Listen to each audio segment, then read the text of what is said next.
It's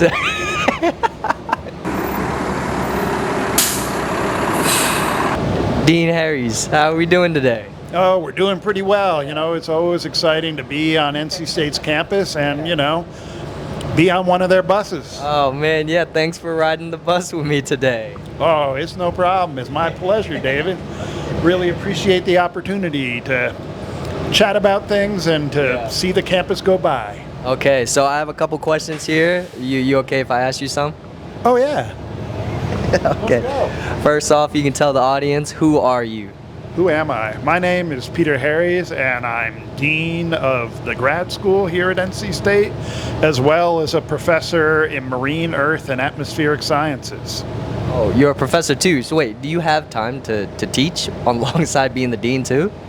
I wish I did. I really do miss the classroom, and it's something that I loved back in the day, but just given my workload, I really don't have the time to do a full class. I do guest lectures in some of the courses in the department, and I also run Preparing the Professoriate, which is a program that sort of allows me to teach in a way, but different subject matter that I would have been typically doing. Okay. All right. So then you mentioned being a professor, and I was learning through some things that you in fact have a PhD. Oh yeah, I have a PhD. I got it back, well, too long ago to say now, back when, you know, I'm a paleontologist, so back when the dinosaurs roamed the earth. So it's been a while. All right. So then the second question, what do you research? So my research in paleontology is focused on basically two major things. One of them is looking at how organisms rebounded from the so-called mass extinctions. So basically how the earth was repopulated. So we know, I mean, there's got to be survivors. It's not like we're starting from scratch again, re-evolving life. So what kind of things survive, and then how do they respond in terms of increasing the biodiversity on Earth once again? And the other thing that I look at is through Earth's history, we have two major phases of climate, what are known as greenhouse and icehouse climates. Right now, even though there's obviously warming going on, and I'm not looking forward to the end of the week where it's supposed to be like over 100, we're still at a time that is climatically overall pretty cool, because we still have ice at the poles. Most of Earth history, there was no ice sheets at the poles or on Greenland and places like that, and they're known as icehouse worlds.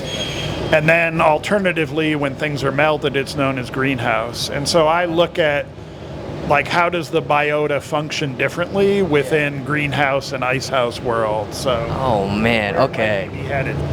Oh, okay. So have you had to go anywhere that was like, I don't know if you've been to the like South Arctic, have you been down there, or where? Oh no, actually I haven't been to Antarctica, unfortunately, but I have been, you know, collecting material all over the US, also in Mexico and a bunch of places in Europe. So all right, so help me visualize this. So are you like in the dirt, like digging bones up, or like are you really like collecting sample? Like what are you?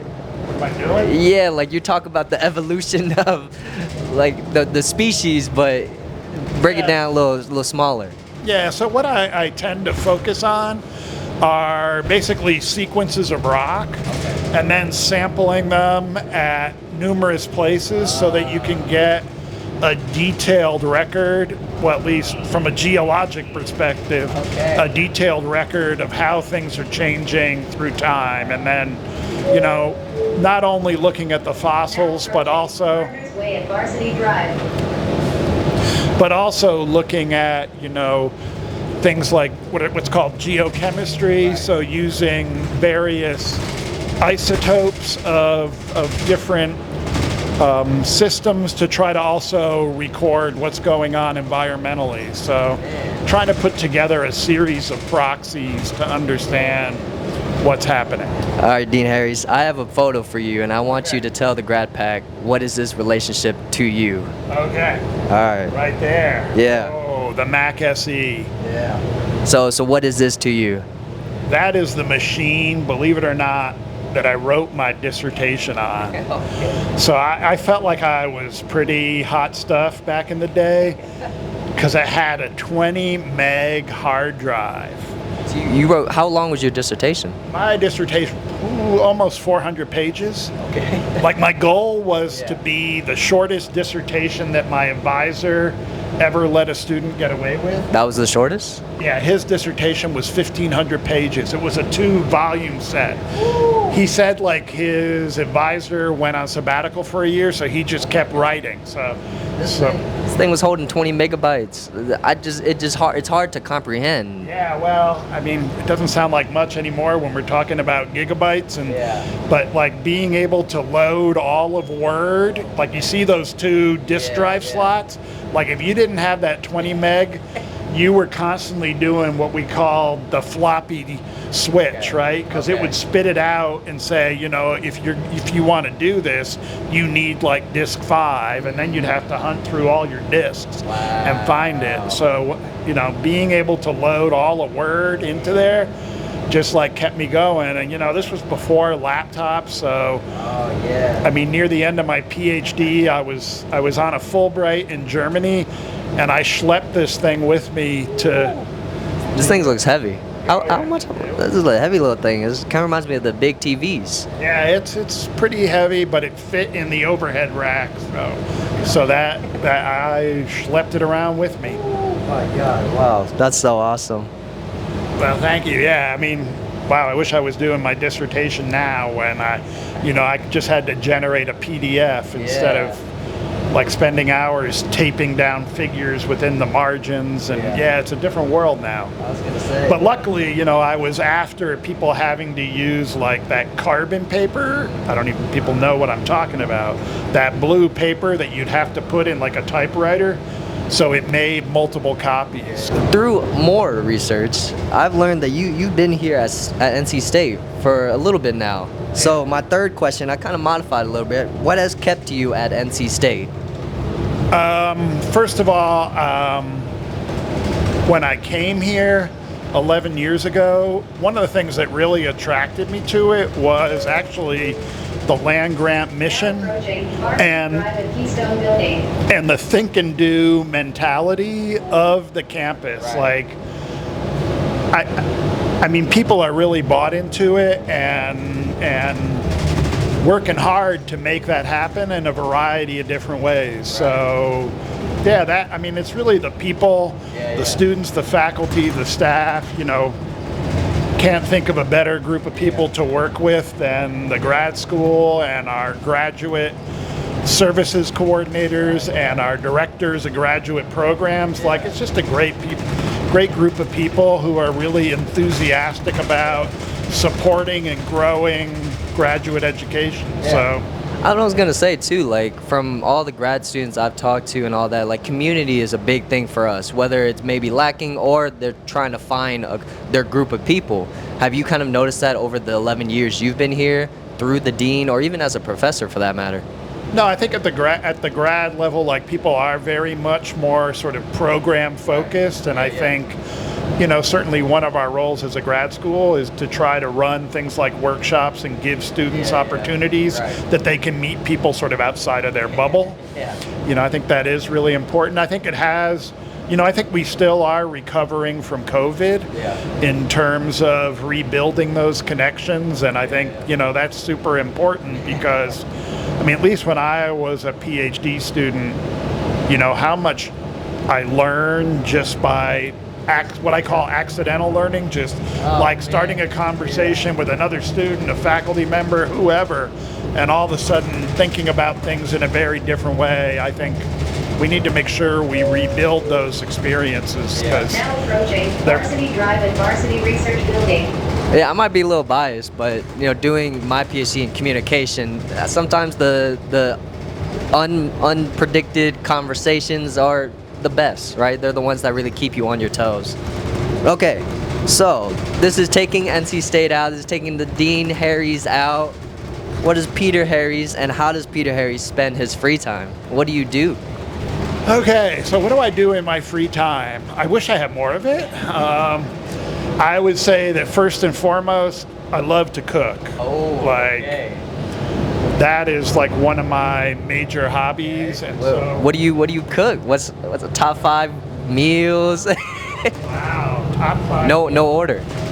No order. So I'd say my Moo Shu Pork Okay. is better than any place I've ever been. So that's like one of my top meals. I would say roasted Peruvian chicken with green sauce. Fancy. Another thing, a Burmese fish curry. Another. That sounds. Oh my! You've been around the world. You got 2 more. A chicken tomato sauce with pasta. Okay, simple, easy. Easy, yeah, that's a pretty straightforward one. Oh, last one. Last one. Last but not least. Just a simple steak with a chimichurri, and a good salad to go with that. Oh, the simple stuff. So you went from Peruvian fish to just a simple basic steak. Okay. Wow. Okay, I like that.